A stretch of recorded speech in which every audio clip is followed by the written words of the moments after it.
Hey y'all, how y'all doing? Okay, so I want to make this little video, whatever, to like help men understand like the trauma that they cause, or any type of narcissistic person, or any type of manipulative person, or whatever.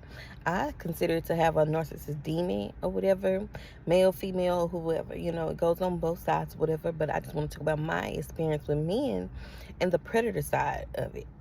Okay, so when I was 13.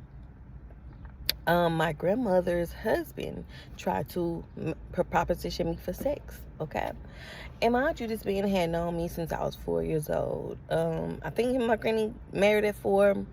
I ended up still moving to stay with my auntie and her children. My auntie went to school to better her life or whatever, and she sent us to the country to stay with my grandma when I was in the 4th grade.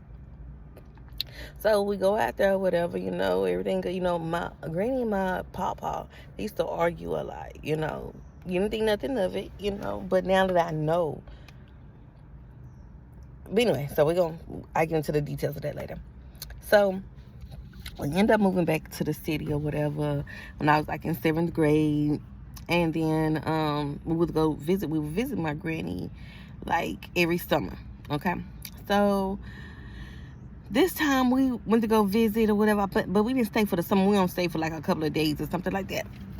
And so we went with my auntie, and while we sit, so my granny had a trailer, and then outside of the trailer, on the land was her husband, Papa Jerry. He had a trailer on the outside, but nobody was never allowed to go into the trailer. So while we sitting here chilling or whatever, it was like one of those, country parties where everybody out drinking, the kids lighting up cigarettes, just doing bad shit. And my granny had a lot of land, and she had like a lot of cars on the land. So I'm just sitting in one of the cars. And he comes out and he tries to talk to me, I don't know if I was smoking a cigarette or asking for a cigarette. I don't know. But I was only 13. I was sexually active to the boys who were my age, whatever. But he came and he asked me, he was like, I need you to come out. Won't you come out to the trailer with me tonight or whatever? I'm like, what? He was like, what can I get you to go in the trailer? I was like, a car. You know what I'm saying? Just tell him whatever what he wanted to hear, because it was like, what the fuck is he talking about? Like, Papa Jerry, really? You know what I'm saying? Like, this is the man who I knew as a kid, I mean, I'm still a kid, but who I was supposed to have respect for or whatever, right? As a man. So then, after he propositioned me or whatever, we're going to the house, and everybody knew I smoked weed at the time. And so we're going to the house, we're changing clothes, or whatever. Me and my cousin were changing clothes, and he's peeking in the dang on door. So I'm like, oh my God. So I tell my cousin, as we lay down tonight, we lay down on a pallet on the living room floor, and I was like, let me go to sleep first or whatever, right? I didn't tell her what happened or whatever. So when we get back to the city, the next day, wake up, he gives me a big old sack of weed, like a big old sack of weed, whatever, right? So we go back to the city or whatever, and me and my cousin, that night, we decided to sit on the curb, and I ended up telling him how I got the weed and, the proposition that he made. So then I end up seeing my mom, I think, sometime that week or whatever, right? So I go to my mom, and we're driving, I tell my mom, like, what happened. She calls the man. Do you know this man lied and said he did not stay there, he did not do that or whatever, right? So one thing about these predators, they will be predators and they will play like it never happened. And I didn't realize it then. Did not realize it then. That men were predators, still had trust in men, still love men, still do love men, but the trust is like, wow, what are we doing right now with the male culture, especially the black male culture? So then next thing you know, you have your friends, uncles and everything. You call them uncles and everything. You thinking they like uncles, but they're looking at you like a sexual object. Because I was shapely as a little girl, whatever, right? Still is. So they wanted to make a pass at me. All right. So then another time, it was a lady who used to watch us across the street. Her name was Aunt Annie or whatever. We used to call her Annie. I grew up in the street with the old ladies, whatever, right? So my granny had a family house in the city that we all lived in, but my granny moved to the country. But the old lady that she was kicking it with still stayed on the street. So Annie ended up passing, and when she passed, she ended up leaving her house to her nephew. Her nephew, who ended up dating my mom, my auntie, I think both of them, because I think they ended up having a fight over him and something like that shit. But anyway, when I'm outside, him and his friend outside. And I'm outside painting my little nails, you know. Him and his friend sit here and try to holler at me. Mind you, I'm still a teenager. These niggas about in their 30s. They my mama them age, so they date my mama them. They try to holler at me. Not only they try to holler at me, they try to holler at my other cousin. They try to holler at my sister. You know, like, and you don't think about the predatory, you don't think about the predator nature of these men because, of course, you still just hold them in at a higher standard or whatever. You just think it because you just that damn sexy. You know what I'm saying? You just thinking that you that damn sexy as a little girl, whatever, right?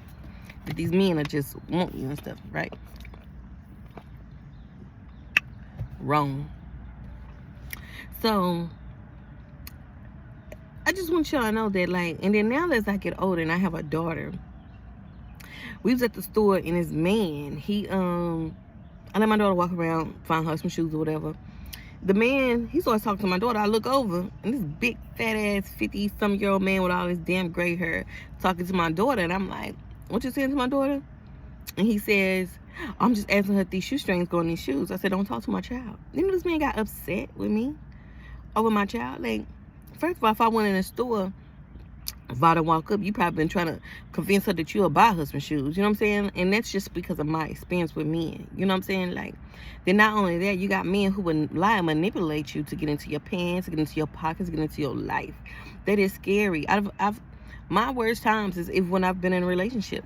When I've been trying to get my all to a man or whatever, and he just take, and drain the fucking life out of me. You know what I'm saying? And then they manipulate you. Ask a man if he's single. Shit, he hanging on. He needs you for a rebound because he can't deal with his feelings. He needs you to help him cope with his feelings, help him move on. And then at the same time, pulling on to your energy. So that's my experience with the predatory behavior of men. And I'm not sure if y'all if it's as a collective that y'all cool with it. Because as a